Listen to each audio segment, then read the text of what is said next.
Pyramid ஆன்மீக மன்ற இயக்கம் மற்றும் PMC தமிழ் வழங்கும் பிரம்மஸ்ரீ பத்ரிஜியின் தெய்வீக வழிகாட்டுதலுடன் கரூர் தியான மகா யக்ஞம் வரும் செப்டம்பர் 6-7 தேதிகளில் நடைபெற உள்ளது. தியானம் நடைபெறும் இடம் சின்ன கொங்கு திருமண மண்டபம், கரூர். மேலும் விவரங்களுக்கு இங்கு கொடுக்கப்பட்டுள்ள எண்ணை தொடர்பு கொள்ளவும். அனுமதி இலவசம். அனைவரையும் அன்புடன் கரூர் தியான மகா யக்ஞத்திற்கு அழைக்கிறோம். இப்போ கூட பாத்தீங்கன்னா சில பேரு தியானம் பண்ணும்போது எங்களுக்கு சுவாசமே தெரியல அப்படின்னு சொல்லுவாங்க. அது ஹையஸ்ட் ஸ்டேட் ஆஃப் மெடிடேஷன். ஜீவனுடைய மனம்தான் புலங்கள் அதுவே சிருஷ்டி செய்து அதோடவே அனைத்தும் உருவாக்கி கொண்டு அளவு கண்டுது. எப்படி ஒவ்வொரு கிளாஸ்ல கொஞ்சம் சிலபஸ் கத்துக்கிறோம், அடுத்த கிளாஸ்ல இன்னொரு சிலபஸ் கத்துக்கிறோம், இப்படிதான் நம்ம அனைத்தும் முடிக்கிறோம். எப்போ இந்த 3 சுத்திட்டே இருக்குது, அந்த நியூக்ளியர் சுத்தி அணுக்கல்ல அத சுத்துது அப்படின்னா அர்த்தம் அந்த கணம் உயிரோட இருக்குது அப்படின்னு அர்த்தம்.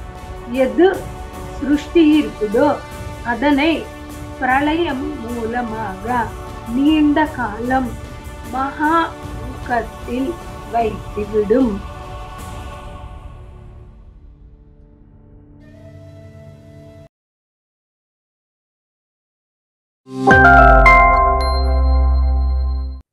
வணக்கம் மாஸ்டர்ஸ். இன்னைக்கு ஸ்ரீ லலிதா சஹஸ்ரநாம ஸ்தோத்திர ரகசியங்கள் அத்வைதாமிருதம். இது நம்ம பார்க்கலாம். 62வது ஸ்லோகம். தியான தியாத்ரு தேயரூபா தெய்வ சாட்சாத்காரம் கோருகிற சாதகர் கர்த்தா கர்மா கிரியா அப்படின்ற ஒரு 3 நிலைகளை தாண்டணும். அது என்னன்றது பார்க்கலாம். அதற்காக அவர் ஒரு சாதகர் பிராண சக்தியை நினைத்து தியானம் செய்யும் பொழுது மனம் என்பது லயமாகும். அப்பொழுது தியான கர்த்தா, அதாவது நான் செய்றே, என்னுடைய வேலை, செய்பவர் செய்யும் பணி 2 இருக்கும். எப்பொழுது தியானம் செய்றோமோ செய்பவர் செய்யும் பணி 2மே இல்லாம போகும். அடுத்த ஸ்டேஜில் இவற்றை ஏகமாகிறதுனால அந்த திரிபுட்டி என்பது அலைஞ்சு போகும். அந்த 3வது என்ன அப்படின்னு பாத்தீங்கன்னா கிரியை. இப்போ சுவாசம் இருக்குது, செய்பவர் செய்யும் பணி கிளம்பி போயிடுச்சு, இன்னும் சுவாசம் இருக்குது, கிரியை அத கூட லயமாகும். எப்போ சாட்சி நிலைக்கு வரும் பொழுது தியானத்தில் சுவாசத்தை கவனிக்க வேண்டிய அவசியம் கூட இருக்காது. அப்பொழுது ஆன்ம தரிசனம் என்பது கிடைக்கும். இப்போ கூட பாத்தீங்கன்னா சில பேரு தியானம் பண்ணும்போது எங்களுக்கு சுவாசமே தெரியல அப்படின்னு சொல்லுவாங்க. அது ஹையஸ்ட் ஸ்டேட் ஆஃப் மெடிடேஷன். அப்போ சுவாசமே இல்லை அப்படின்னா மனம் கூட இருக்காது. அப்போ எது இருக்கும்? ஆன்மா மட்டுமே இருக்கும். அதனால திரிபுட்டி அப்படின்னு சொல்லியிருக்காங்க. சுவாசமே இருக்குது அப்படின்னா மனம் அசையுது அப்படின்னு அர்த்தம். மனம் அசையுதுன்னா அதுக்கேற்றவாறு சுவாசம் இருக்கும். தர்ம தர்ம விவர்ஜிதா, தர்மத்தையும் அதர்மத்தையும் விட்டுதான் இருக்கும் ஆதிபராசக்தி. அந்த பாயிண்ட் நம்ம பார்க்கலாம். சாதாரணமா நம்ம செய்யும் பணிக்கு ஒரு அனுகூலமா பலிதம் வந்தா நம்ம என்ன சொல்றோம்? நல்லா ஜாகிரதையா பண்ணி இருக்கிறோம் அப்படின்னு நினைப்போம். இல்ல வரலன்னு வச்சுக்கோங்களேன், நம்ம ஜாகிரதையா இல்லாததுனாலதான் இப்படி நடந்துச்சு அப்படின்னு சொல்றோம். அதே போல நல்லது கெட்டது, தர்மம் அதர்மம், நம்மளுக்கு கூடி வருதோ கூடி வராம இருக்கிறதோ, இத அனைத்தும் நம்ம பார்க்கிற பார்வை பொறுத்துதான் இருக்கும். நம்மளுடைய மனம் என்ன நினைக்குதோ என்ன கோருதோ அதுக்கு ஏற்றவாறு இது இருக்குது. ஆனா விஸ்வத்தில் எப்போ எப்படி நடக்கணும் அப்படின்றது மூல சங்கல்பமுடைய சக்தி பொறுத்து இருக்கும். அந்த சங்கல்பத்தை பொறுத்துதான் போகும். நம்ம கையில ஒர்க் இருக்குது, பண்ணிட்டு போயிட்டே இருக்கலாம். ஆனா நமக்கு சம்பந்தம் இல்லாம சில வேலைகளோ பிரச்சனைகளோ சில இருக்கும். அப்பொழுது கோவித் ஃப்ளோ போகும் பொழுது கரெக்டா இருக்கும் அப்படின்னு சொல்லிட்டு இங்க சொல்றாங்க.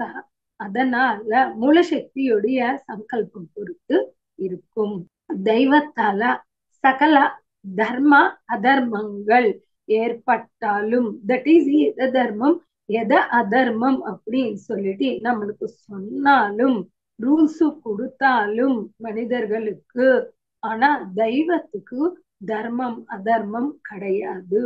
ஆபீஸ் இருக்கு, ஆபீஸ்ல எல்லாருக்கும் ரூல்ஸ் இருக்கும், ஆனா சேர்மேன் இருக்காது. அத போல தர்மம் அதர்மம் சொல்லி கொடுக்கிற தெய்வத்துக்கு தர்மம் அதர்மம் என்பது ஒட்டாது. ஒரு உருவம் எடுத்து வரும்போது மறுபடியும் அவருக்கு கூட அப்ளிகபிள். சூரியனுடைய வெளிச்சம் வரும் பொழுது பூ பழங்கள் இலைகள் அனைத்தும் வரும் அந்த சக்தியோட. அதே போல பாம்புகள் கூட ஏஞ்சி வரும் அந்த சக்தியோட வெளிச்சத்தோட. அதுக்கு கூட ஜீவம் வரும். சூரியனுக்கு எது சம்பந்தம் கிடையாது. அதே போல ஆதிபராசக்திக்கு கணக்கு கிடையாது, அவங்க கொடுக்கறது தான் கொடுப்பாங்க.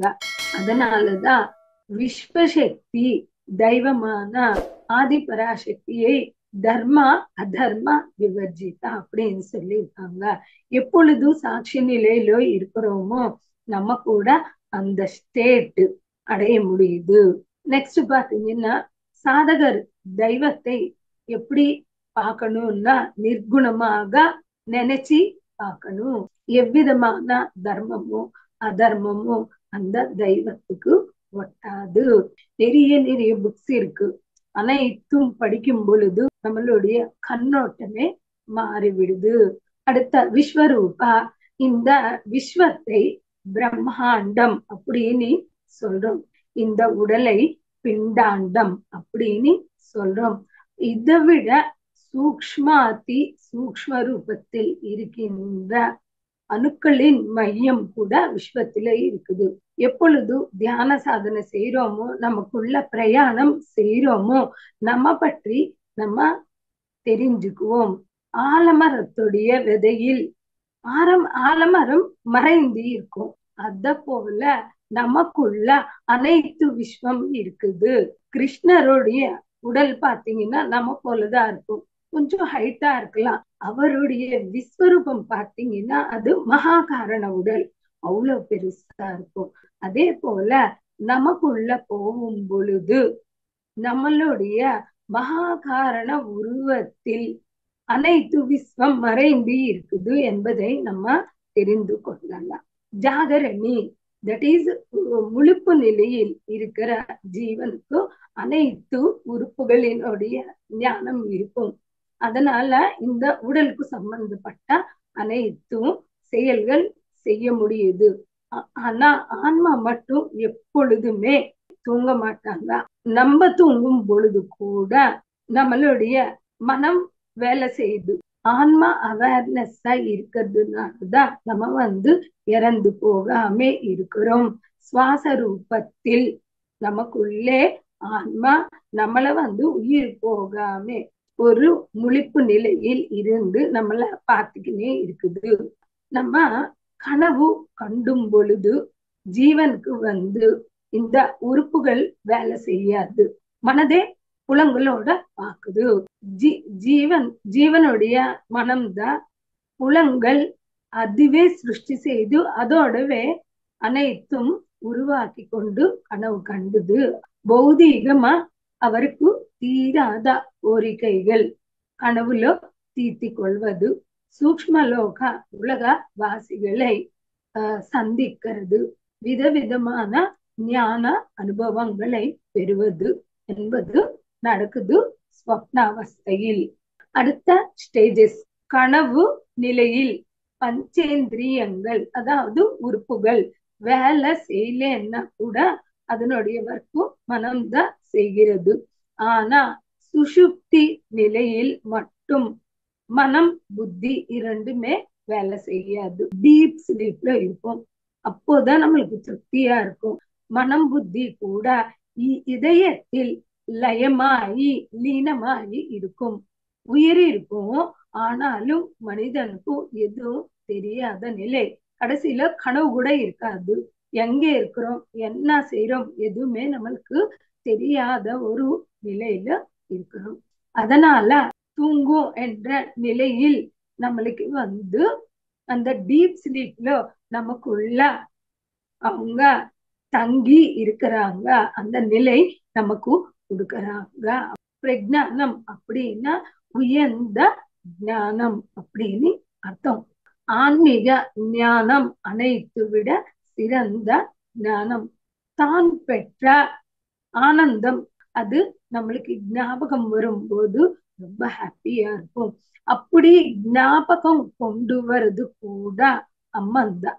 எப்படி ஒவ்வொரு கிளாஸ்ல கொஞ்சம் சிலபஸ் கத்துக்கிறோம், அடுத்த கிளாஸ்ல இன்னொரு சிலபஸ் கத்துக்கிறோம், இப்படிதான் நம்ம அனைத்தும் முடிக்கிறோம். ஸ்தூல சூக்ஷ்ம காரண நிலைகளுக்கு அதீதமா, அதாவது அப்பால் பட்டி இந்த நிலை இருக்கும்.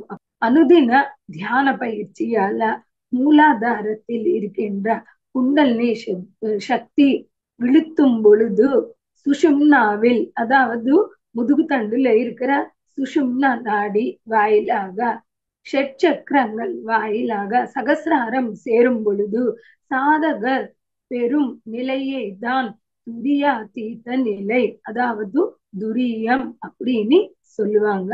சின்மயானந்தா, அதாவது ஒரு ஆன்ம நிலையில் பிரம்மானந்தம், பேரானந்தம் அப்படின்னு எதை சொல்றோமோ அதை மட்டுமே இருக்கும், தவிர எதுவுமே இருக்காது. இது மகாமௌனம், அதாவது சாட்சி நிலை, உணர முடியுமே தவிர அது சொல்லவும் கூட முடியாதது. ஆதி சூன்யத்தில் இருந்து ஆதி பராசக்தி அசைவுனால இந்த சிருஷ்டி வந்திருக்குது. இப்போ ஒரு ஒயிட் பேப்பர் இருந்தா தட் இஸ் அது சூன்யம். அதுல இருந்து எதை வேணாலும் பண்ணலாம், எதை வேணாலும் எழுதலாம், எதை வேணாலும் வரையலாம். அதே போல ஜீரோ ஸ்டேட்ல இருந்து சிருஷ்டி நடக்கும். சூன்ய நிலை என்ன, தெய்வ நிலை. எப்பொழுது தெய்வ நிலையில், அந்த சூன்ய நிலையில் நீ சிருஷ்டிகர்த்தா ஆயிடுவே. அதனால அந்த நிலையில் அடையிறதுக்கே நம்ம முயற்சி பண்ணணும். Quality meditation. அடுத்த கோத்ரி கோவிந்த ரூபிணி, அந்த பராசக்தி அணுக்கள், பரம அணுக்கள், அந்த அணுக்களில் இருக்கிற சக்தியை எவ்வளோ சோதிச்சா கூட நம்மளுக்கு அவ்வளோ ஈஸியா புரியாது. ஒரு அணுக்கள் எடுத்தாக்கா அதுல நியூக்ளியஸ் கேந்திரகம் இருக்கும். அதுல அதனை சுத்தி எலக்ட்ரான்ஸ், புரோட்டான்ஸ், நியூட்ரான்ஸ் இருக்கும். இது செல் ஸ்ட்ரக்சர் செக் பண்ணுங்க. எப்போ இந்த மூணு சுத்திட்டே இருக்குது, அந்த நியூக்ளியர் சுத்தி அணுக்கள்ல அத சுத்துது அப்படின்னா அர்த்தம் அந்த கணம் உயிரோட இருக்குது அப்படின்னு அர்த்தம். இப்போ ஒவ்வொரு புரோட்டான், நியூட்ரான், எலக்ட்ரான், அது நடுவுல கூட ஒரு ஸ்பேஸ் இருக்கும் இல்லையா, சுத்தணும்னா ஸ்பேஸ் வேணும். அந்த ஸ்பேஸ் என்ன அப்படின்னு பாத்தீங்கன்னா அதுதான் சூன்யம், அதுதான் ஆதிபராசக்தி. எப்போ அந்த மூணு ஃபாஸ்டா சுத்துதோ கர்ம கம்மியா இருக்குது, அதனால ரொம்ப ஃபாஸ்டா சுத்துது. கடவுள்களுக்கு ரொம்ப ஃபாஸ்டா சுத்தும், கர்ம இருக்கிறவங்களுக்கு ரொம்ப ஸ்லோவா சுத்தும். அதுதான் நம்மளுக்கு ஏஜிங், இறந்து போறது. அவங்களுடைய கணங்கள் வேறையா இருக்கும், அதுதான் டைமண்ட் செல்ஸ். அத போல அந்த கணங்கள்ல நியூட்ரான், எலக்ட்ரான், புரோட்டான் நடுவுல இருக்கிறது அந்த சக்தி தான், அந்த சூன்யம் தான் ஆதிபராசக்தி. நெக்ஸ்ட் 64வது ஸ்லோகம் பார்க்கலாம். சம்ஹாரிணி அப்படின்னா அனைத்து ஜீவங்களின் பிராரப்த கர்மங்கள் மொத்தம் முடிஞ்சு போன பிறகு அந்த மகாசக்தி எது சிருஷ்டி இருக்குதோ அதனை பிரளயம் மூலமாக நீண்ட காலம் மகா தூக்கத்தில் வைத்துவிடும். பிரளயம் எதுக்கு வருது, அனைத்து ஜீவராசிகளுடைய பிராரப்த கர்மா பினிஷ் ஆன பிறகு. அப்போ நம்ம எங்க இருக்கிறோம், நீண்ட காலம் நம்ம தூக்க நிலையில் இருப்போமா? பிரளயம் வரும் பொழுது அனைத்து பொருட்கள் ஜீவராசிகள் அனைத்தும் மறைஞ்சி இருக்கும். தண்ணியில உப்பு போட்டி வச்சிருக்கிறோம், கரைஞ்சி இருக்கும், ஆனா கண்ணுக்கு உப்பு தெரியாது. அதுவே நம்ம ஒரு வெயில வச்சுட்டோம்னு வச்சுக்கோங்க, தண்ணி போய் மறுபடியும் அந்த உப்பு பார்க்க முடியும். அத போல மறுபடியும் அம்மன், அதாவது ஆதிபராசக்தி நினைக்கும் பொழுது மறுபடியும் சிருஷ்டிக்கு கொண்டு வந்து நம்மள அனைத்தும் வெளியே கொண்டு வரும். அதே போல ஜீவன் இந்த உடல் விட்ட பிறகு உன்னத உலகங்களுக்கு போன பிறகு ஆன்மா மறுபடியும் சிருஷ்டி கிரமத்தில் வேற வேற பிறவிகள் எடுத்துக்கொண்டு இங்கே வரும். ருத்ர ரூபா அனைத்து சப்தங்கள் ஓங்கார நாதத்தில் லீனமாயி இருக்கும். அதே போல பிரளயத்தில் அனைத்து ஜீவராசி தாங்குள்ள லீனம் பண்ணிட்டு இருக்கிற லட்சணத்தை தான் ருத்ரத்வம் அப்படின்னு சொல்லியிருக்காங்க. நம்ம எங்கே போறதில்லை, நம்ம எப்பவுமே இருப்போம். சிருஷ்டி வரும்போது வர்றோம், பிரளய காலத்தில் உறக்க நிலையில இருப்போம். சிருஷ்டியில் சமஸ்த ஜீவ நிஜீவ ஜீவங்களோட இருக்கிறதும் நிஜீவமா, ஜீவம் இல்லாத பொருட்களும் அனைத்தும் லயம் செய்யற சக்தியை தான் திரோதான கரீஸ்வரி மறைஞ்சு வச்சிருது இல்லையா, அதுதான் திரோதான கரீஸ்வரி. ஈஸ்வரனுக்கு சதாசிவா அப்படின்ற பேரு. சதான்னா எப்பொழுதுமே, எப்பொழுதுமே இருக்கிறது என்னன்னா ஆதிசக்தி, அதுதான் சதாசிவன். மகா பிரளயத்தில் கூட சாட்சி பூதமாக இருந்து கொண்டே மறுபடியும் புனଃசிருஷ்டி காரியம் அனுகிரகம் செய்யறது, அதுதான் அனுகிரக சக்தி அப்படின்னு சொல்லியிருக்காங்க. எந்த ஜீவங்கள் அறியாமலத்தனத்தில் இருந்து முக்தி அடைந்து இல்ல முக்தி பெற முடியாதோ ஒரு வாய்ப்பு கொடுக்கிற கருணையோட மறுபடியும் சிருஷ்டி செய்து, யாருக்கு வாய்ப்பு? நமக்கு வாய்ப்பு கொடுக்கறதுக்கு மறுபடியும் சிருஷ்டி செய்து அந்த உடல்களை மறுபடியும் உயிர் கொடுத்துட்டு நம்மளுக்கு ஒரு உடல்கள் கொடுக்கறாங்க. உடல்கள் கொடுத்தாதானே முக்தி மோட்சத்தை அடைய முடியும். உடல் கொடுக்கறாங்க, மோட்சம் எப்படி பெறணும்ன்றதும் சொல்லி கொடுக்கறாங்க, ஞானத்தையும் கொடுக்கறாங்க, சிருஷ்டியும் கொடுக்கறாங்க. முடிஞ்சு போன பிறகு மறைச்சி வச்சுக்கிறாங்க, நம்மள ஒரு உறக்க நிலையில வச்சிடறாங்க. தட் இஸ் ரெஸ்ட் கொடுக்கறாங்க, மறுபடியும் வர்க்கு கொடுக்கறாங்க. இப்படி ஒரு யுகங்கள் கல்பங்கள் போய்கொண்டே இருக்குது. 5 காரியங்களை பஞ்ச பிரம்மங்களில் ரூபத்தில் தானே செய்கிறது, அம்மன் தானே செய்கிறது அப்படின்னு சொல்லியிருக்காங்க. நம்ம பார்த்தா ஆதிசக்தியில் இருந்து பிரம்மா விஷ்ணு மகேஸ்வரன் இவங்க 3 சிருஷ்டி ஸ்திதி லய இல்லாமலே திரோதான அனுகிரக சக்தி 5 அவங்கள பஞ்ச பிரம்மா அப்படின்னு சொல்லியிருக்காங்க. இது எல்லாம் நடத்த வச்சது கூட ஆதிபராசக்தி தான். ஆதிபராசக்தி என்ன? குண்டலினி சக்தி, உயிரி சக்தி, விஸ்வசக்தி தான். நம்ம செய்ய வேண்டிய வேலைகள் கடமைகள் அனைத்தும் விருப்பப்பட்டு செய்யறது எவ்வளவோ உத்தமமான தர்மம். Okay masters, thank you all of you. நன்றி.